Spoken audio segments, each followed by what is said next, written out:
Because of the CBS News special report which follows, Mayberry RFD will not be presented tonight, but will return next week at its regularly scheduled time over most of these stations. The Draft Lottery, a live report on tonight's picking of the birth dates for the draft. Here at Selective Service Headquarters in Washington is CBS News correspondent Roger Mudd. Good evening. It was 29 years ago that the first and most famous lottery number, 158, was drawn as the United States entered World War II. Tonight, for the first time in 27 years, the United States has again started a draft lottery. And the famous first pick tonight is September 14th, the first birthday that now is designated 001, which means for 19-year-olds born on September 14th. Man, was that a wild-ass night. Dartmouth College was playing Norwich Military Academy in a hockey game. I was the captain of the hockey team.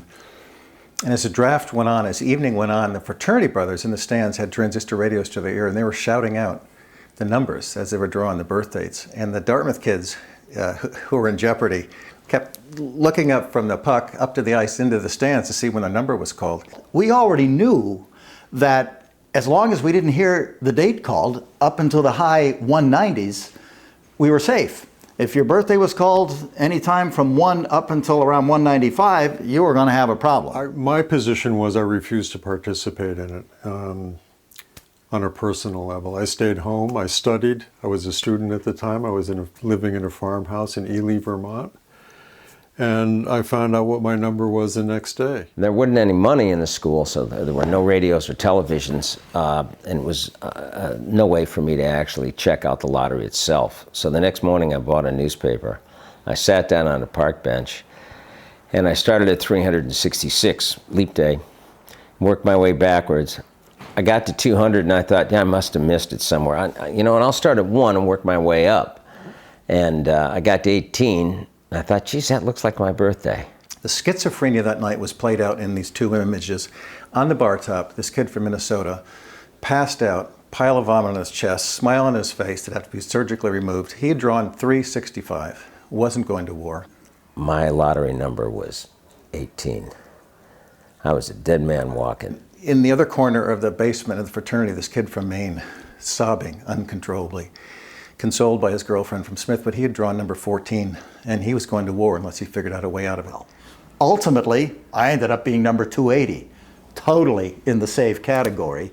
As it turned out, my number was 354, and I was relieved, to be honest, but I couldn't be very joyous about it. It was a very bad day.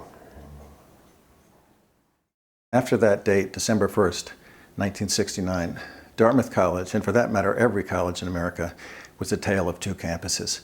If you drew the low number, you were in trouble. If you drew the high number, you were home free. It was schizophrenic times. Give me an F! Give me a U! Give me a C! Give me a K! What's that spell?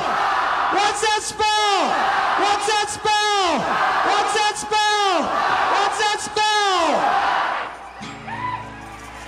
Well, come on, all of you big strong men. Uncle Sam needs your help again. Got himself in a terrible jam way down yonder in Vietnam. Put down your books and pick up a gun. We're gonna have a whole lot of fun. And it's 1, 2, 3. What are we fighting for? Don't ask me, I don't give a damn. The next stop is Vietnam. And it's 5, 6, 7. Open up the pearly gates. Well, there ain't no time to wonder why. Whoopee, we're all gonna die. Now come on, Wall Street, don't be slow. Man, this is war, a go-go. There's plenty good money to be made, supplying the army with the tools of the trade. Just hope and pray that if they drop the bomb, they drop it on the Viet Cong. And it's 1, 2, 3. What are we fighting for? Don't ask